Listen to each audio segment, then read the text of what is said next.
تربیت کے حوالے سے آج کا ٹاپک سچا خواب۔ نور الدین زنگی رحمۃ اللہ علیہ نہایت پاک باز، راست گو اور عبادت گزار مسلمان تھا۔ اسلام کی سربلندی اس کی زندگی کا مقصد تھا۔ وہ ہر وقت رعایا کی فلاح و بہبود کے کاموں میں مصروف رہتا تھا، رات عبادت میں گزارتا اور اکثر روزہ رکھتا۔ ایک رات اس کو خواب میں حضور صلی اللہ علیہ وآلہ وسلم کی زیارت ہوئی۔ اس نے دیکھا کہ آپ صلی اللہ علیہ وآلہ وسلم دو آدمیوں کی طرف اشارہ کر کے فرما رہے ہیں، نور الدین، یہ آدمی مجھے ستا رہے ہیں، ان کے شر کو روک۔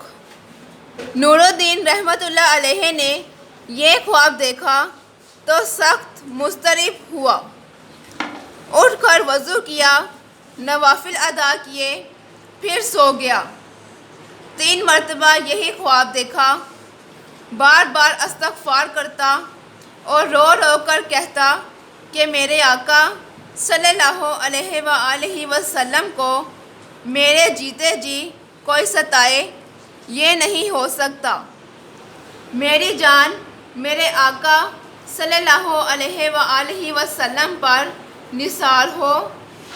پھر فوراً اپنے وزیر جمال الدین اصفہانی کو طلب کیا اور سارا واقعہ اسے سنایا۔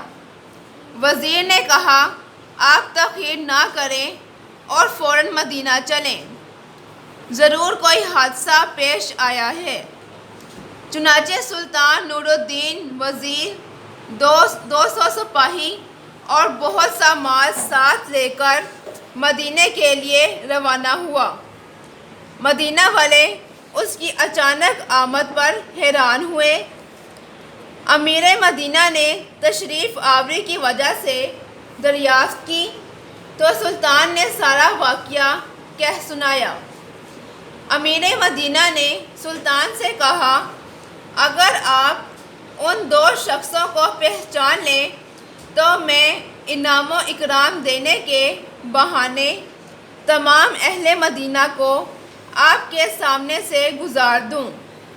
سلطان نے کہا، ہاں، میں ضرور ان لوگوں کو پہچان لوں گا۔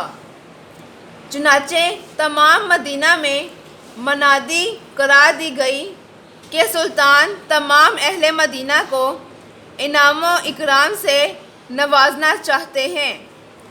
ہر شخص سلطان کے حضور حاضر ہو کر اپنا انعام حاصل کرے۔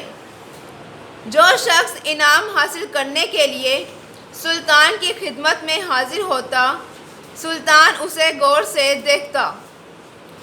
مدینہ کے سب لوگ آئے اور انعام و اکرام لے کر چلے گئے۔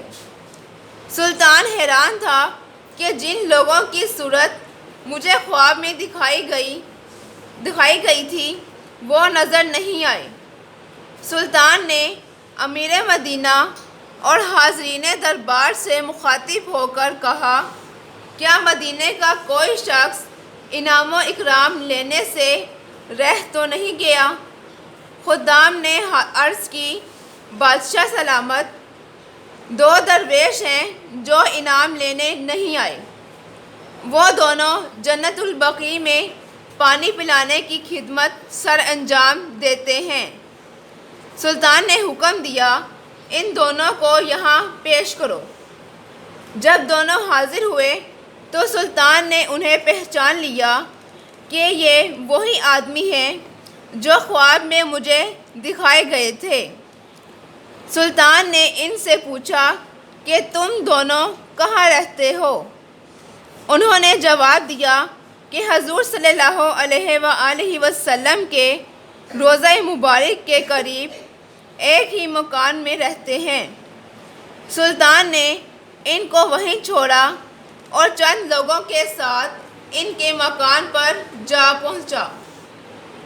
یہ ایک چھوٹا سا مکان تھا جس میں ایک قرآن پاک، چند دینی کتابیں اور کھانے پینے کا تھوڑا سا سامان پڑا تھا۔ سلطان نے اس کے مکان کا فرش ٹھوک کر بجا کر دیکھا۔ چٹائی کے نیچے ایک چوڑی سیڑھی تھی۔ اسے ذرا سا سرکایا تو ایک سرنگ نظر آئی جو حضور صلی اللہ علیہ وآلہ وسلم کے روضہ مبارک تک کھودی جا چکی تھی۔ سلطان اور اہل مدینہ ان لوگوں کی حرکت دیکھ کر حیران رہ گئے۔ سلطان نے غضبناک لہجے میں ان سے پوچھا، سچ سچ بتاؤ، اس ناپاک حرکت سے تمہارا کیا تعلق ہے؟ انہوں نے جواب دیا، اے بادشاہ، ہم اپنی قوم کی طرف سے حضور صلی اللہ علیہ وآلہ وسلم کا جسم مبارک چرانے پر مأمور ہوئے ہیں۔ جب ہم لوگ یہاں آئے تو ہم نے حب رسول کا اظہار کیا۔ مدینہ والے ہماری بے پناہ عقیدت کو دیکھ کر بچ گئے اور روضہ رسول صلی اللہ علیہ وآلہ وسلم کے بالکل ساتھ ہمیں مکان دینے پر تیار ہو گئے۔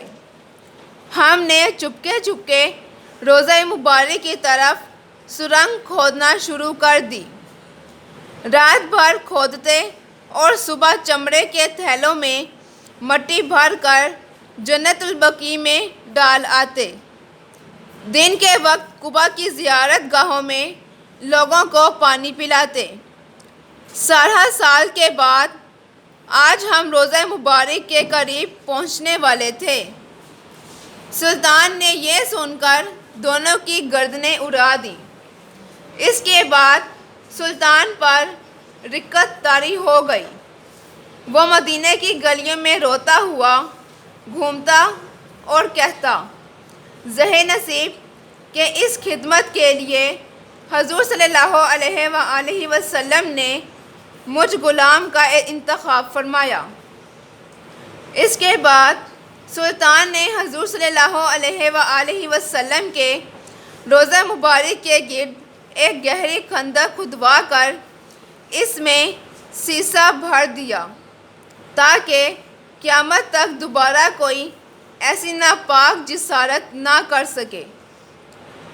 اسلام کے اس نامور فرزند نے 529 کو دمشق میں وفات پائی۔